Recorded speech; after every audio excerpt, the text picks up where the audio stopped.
ህወሓት በኢትዮጵያ ዘመናዊ ታሪክ ውስጥ ከባድና ጥቁር አሻራን ያሳረፈ አገርን ለውድቀትና ለረጅም ዘመን ስቃይ የዳረገ አጥፊ ቡድን በመሆኑ ከግለሰቦች እይታ በላይ በተግባራዊና መሬት ላይ ባሉ እውነታዎች የተረጋገጠ ነው። ይህ ድርጅት ከተጸነሰበት ዕለት አንስቶ እስካሁን ድረስ የፖለቲካ ፍልስፍናው የተመሰረተው በደም በትርምስና በከፋፍለህ ግዛ መርህ ላይ ነው። የኢትዮጵያ ሕዝብ ከዚህ አጥፊ ቡድን ሴራ መማር የሚገባው ዋናው ነገር ህወሓት እስካለ ድረስ ሰላም፣ እፎይታና እድገት ፈጽሞ ሊኖር አይችልም የሚለው እውነት ነው። የትግራይም ሆነ አጠቃላይ የኢትዮጵያ ሕዝብ ከድህነት ከጦርነትና ከስደት ቀንበር ነፃ የሚወጣው ይህ ጸረ ሰላምና የጥፋት ኃይል ሙሉ በሙሉ ከፖለቲካው ምህዳር ሲወገድና የህግ የበላይነት ሙሉ በሙሉ ሲረጋገጥ ብቻ ነው። አገሪቱ አሁን ከገባችበት የባለ ብዙ እህል ፈተና የምትወጣው በጋራ በመቆም የጥፋት ኃይሎችን ሴራ በማክሸፍና በልማትና በሰላም ዙሪያ ትኩረት በማድረግ ብቻ ነው። ኢትዮጵያ ዛሬ ላይ ቆማ የምታሳየው ሰራዊትና የአየር ኃይል ብቃት አገሪቱን ሉዓላዊነቷን ለማስጠበቅ ስትል በምን ያህል ቁርጠኝነትና የቴክኖሎጂ አቅም እንደታጠቀች የሚያሳይ ግልጽ ማሳያ ነው። ህወሓት አለኝ ብሎ የሚፈክሩባቸው ዘመናዊ መከላከያዎችና የጦር መሳሪያዎች ሳይቀሩ በኢትዮጵያ የአየር ኃይል ፊት እጅ መስጠታቸው የሀገሪቱን ፍጹም የበላይነት በግልጽ አሳይቷል። ሰላም እንደምን አላችሁ ውድ አድማጭ ተመልካቾቻችን፣ ይህ መሃል ሚዲያ ትንታኔ ሰዓታችን ነው። በዛሬው ትንታኔ ሰዓታችን ላይ ምንቃኘው በኢትዮጵያ መከላከያ ሰራዊትና አየር ኃይል የቴክኖሎጂ አቅም የኦባሳንጆ ድንገተኛ ጉብኝት፣ በተጨማሪም በህወሓት ቡድን የውስጥ መባባስ እንዲሁም በወቅታዊ የሰሜኑ የሀገራችን የጸጥታ ሁኔታዎችና የፋኖና የህወሓት ወቅታዊ ሁኔታ እንቃኛለን። ሚዲያችንን ሰብስክራይብ፣ ትንታኔያችን ደግሞ ሼር፣ ላይክ ማድረግ አይርሱ። ከትንታኔው ጋር እኔ ሊዲያ ሰሎሞን አብሬያችሁ ቆዩ ይሆናል። አብራችሁን ቆዩ።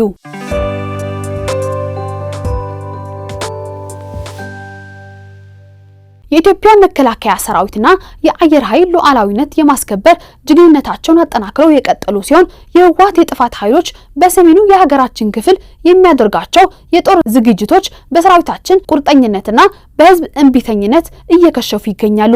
በመቀለ ዳዕሮ አካባቢና ኩሃ አየር ኃይል ግቢ የነበረው ጸረ ድሮን ራዳር ከነ ቴክኒክ ባለሙያዎቹ መውደሙ ይታወሳል። አሁን ደግሞ በሽሬ አዲገብሩ እንዳባጉና በተወሰደ ተጨማሪ ጥቃት እንደ ወታደራዊ ኦራልና አንድ ታንክ ከፍተኛ ጉዳት ደርሰባቸው ወድሟል። ህወሓት በቢሊዮኖች የሚቆጠር ብር አውጥቶ ከተማችንና መዋቅሮቻችን ከድሮን ጥቃት እንከላከላለን ብሎ ያቋቋመውና ከመቀለ ኩሃ አየር ኃይል ግቢ የነበረው ጸረ ድሮን ራዳር ራሱን እንኳን ከጥቃት ማዳን ሳይችል ከነ ቴክኒክ ባለሙያዎችና ታጣቂዎች ጋር በሰከንዶች ውስጥ በድሮን ጥቃት ሙሉ በሙሉ ወድሟል።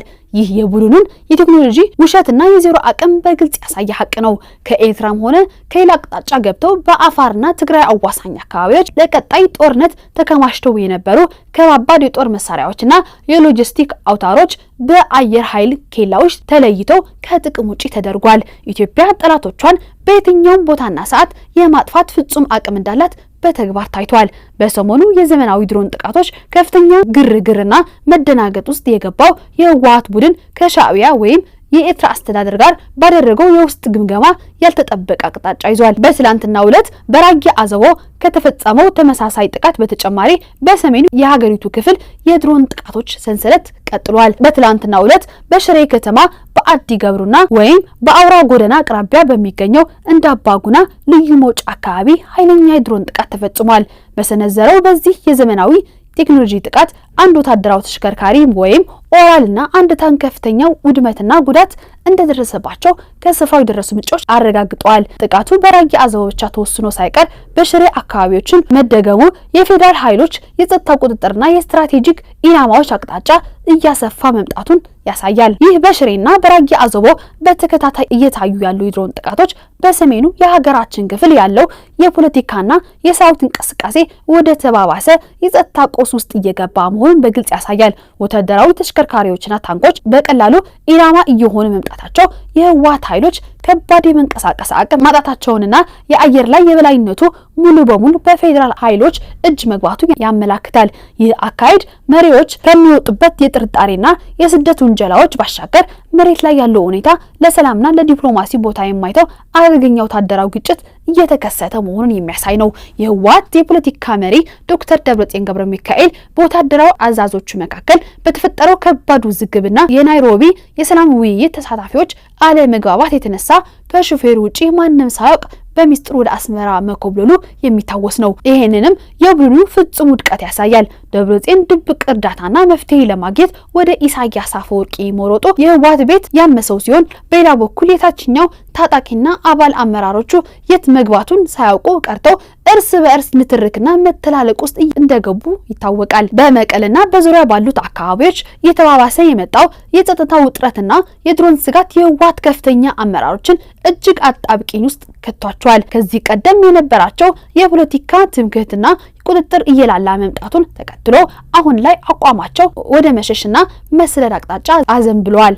አመራሮቹ በመቀለ ከተማ ውስጥ የተለያዩ ሚስጥራዊ መኖሪያዎችንና የከርሰ ምድር መደበቂያዎችን ቀያይሮ ቢሞክሩ የዘመናዊ ድሮን ቴክኖሎጂና የክትትል አቅም ከቁጥጥር ውጪ አድርጓቸዋል። በድርጅቱ ውስጥ ያለው አለመተማመን ከፍተኛ ደረጃ ላይ ደርሷል። የትኛውም አጭር ሰዓት ጥቆማ ህይወታቸውን ሊያሳጥር እንደሚችል በማመን ከራሳቸው ሰዎች ጭምር ጥንቃቄ ላይ ይገኛሉ።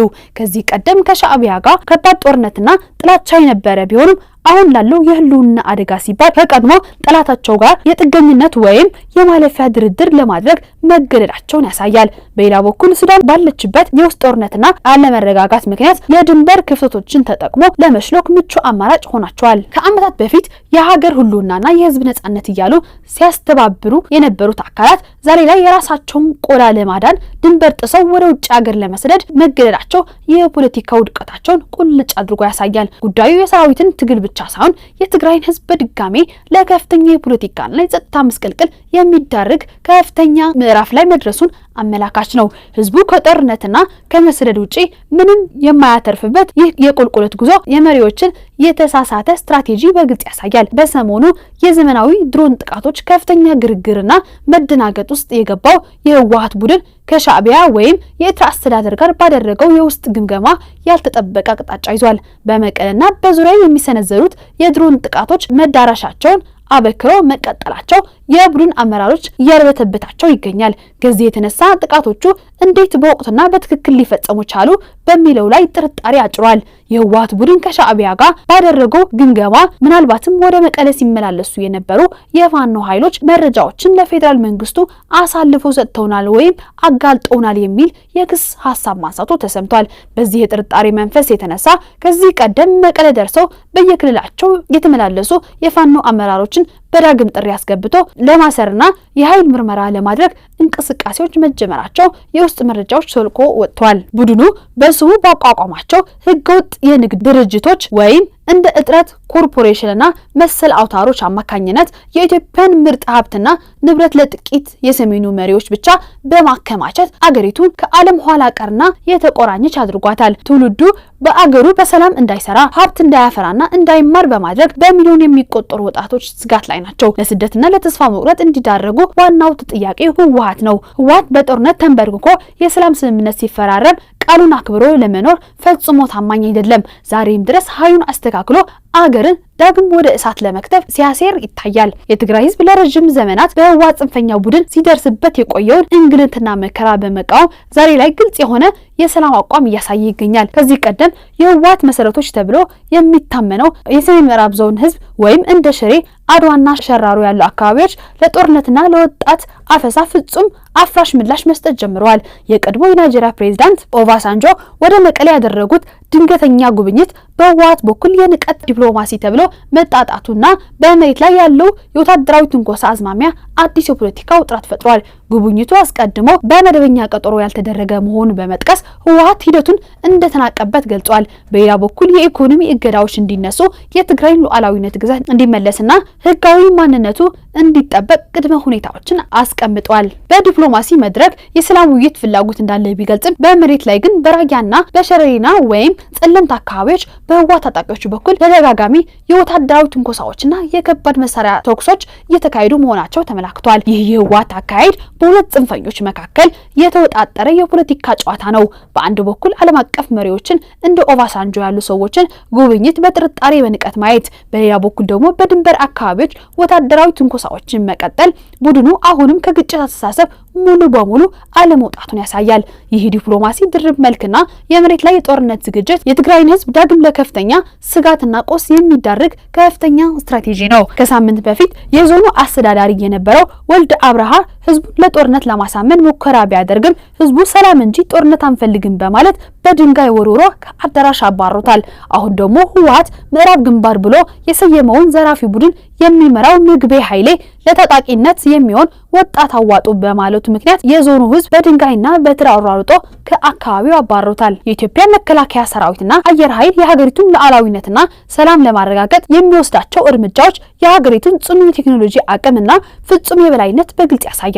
በዘመናዊ የድሮን ቴክኖሎጂ የታጠቀው ሰራዊታችን የህወሓት የጥፋት ኃይሎች መቀለና በሌሎች አካባቢዎች የገነባቸውን ጸረ ድሮን ራዳሮችና የጦር መሳሪያዎች በሰከንዶች ውስጥ ከጥቅም ውጪ በማድረግ የጠላትን ዜሮ አቅም አጋልጧል። ከዚህ ጎን ለጎን የህወሓት መሪዎች ጦርነትን፣ ትርምስን እንደ መሳሪያ በመጠቀም አገርን ለረጅም ዘመን ስቃይ ዳርጓል። ዛሬ ላይ ራሱ ህወሓት በፈጠረው የውስጥ መከፋፈል፣ የሞራል ውድቀትና የሰራዊት መፍረስ ስጋት እየተንቀጠቀጠ ይገኛል። የህወሓት ጀግና መከላከያ ሰራዊትና አየር ኃይል በብቃት እየመሩት ያለው ዘመናዊ የጸጥታ እርምጃ የህወሓትን የጦርነት ሱሰኝነትና ሴራ በማክሸፍ የሀገሪቱን ሰላምና ህልውና በጽናት አስጠብቆ ቀጥሏል።